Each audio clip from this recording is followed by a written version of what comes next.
L'épargne de précaution, c'est ce matelas de sécurité qui vous évite de paniquer quand votre voiture tombe en panne ou que votre machine à laver vous lâche. Combien faut-il mettre de côté? Comment s'y prendre concrètement? Et surtout, où placer cet argent pour qu'il reste accessible? Nous allons y répondre. L'épargne de précaution, c'est une réserve d'argent que vous gardez sous la main pour faire face aux imprévus de la vie. Une urgence médicale, une réparation de voiture, une perte d'emploi, une séparation, etc. Bref, tous ces moments où vous devez disposer d'argent rapidement. Cette épargne doit être disponible immédiatement, sans risque et réservée uniquement aux urgences. Combien faut-il épargner? En principe, entre 3 et 6 mois de revenus. Mais ce montant varie en fonction de votre situation personnelle, seul, en couple, avec ou sans enfant, et professionnelle. Salarié, en contrat court, entrepreneur. Vous êtes en CDI avec un emploi stable, 3 mois peuvent suffire. Vous êtes indépendant ou en CDD, visez plutôt 6 mois, voire plus. Vous avez des enfants ou un crédit immobilier, augmentez éventuellement le montant.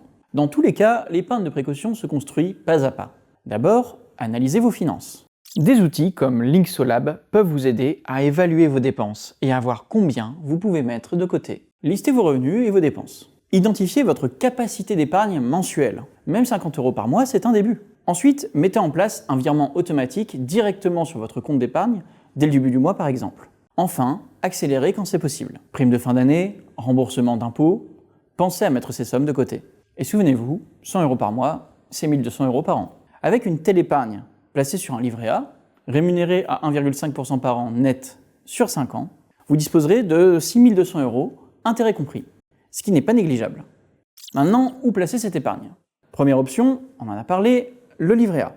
Garanti par l'État, net d'impôts et totalement disponible, ce livret d'épargne réglementé est très utile et peut être ouvert par toutes et tous. Deuxième option, le LDDS, le livret de développement durable et solidaire, réservé aux contribuables. Un livret réglementé, mais au plafond de versement plus bas que le livret A. Sans oublier le livret d'épargne populaire, LEP, qui présente un taux de rendement supérieur à celui du livret A, mais qui est réservé aux contribuables modestes. Si cela vous est possible, combinez les trois en jouant sur le cumul des plafonds, sans oublier les livrets bancaires classiques. Certaines banques proposent des livrets avec des taux boostés temporairement. Pourquoi pas, mais sachez que les gains sont imposés. Et prenez connaissance du taux après la période promotionnelle. C'est important car celui-ci est toujours beaucoup moins attractif.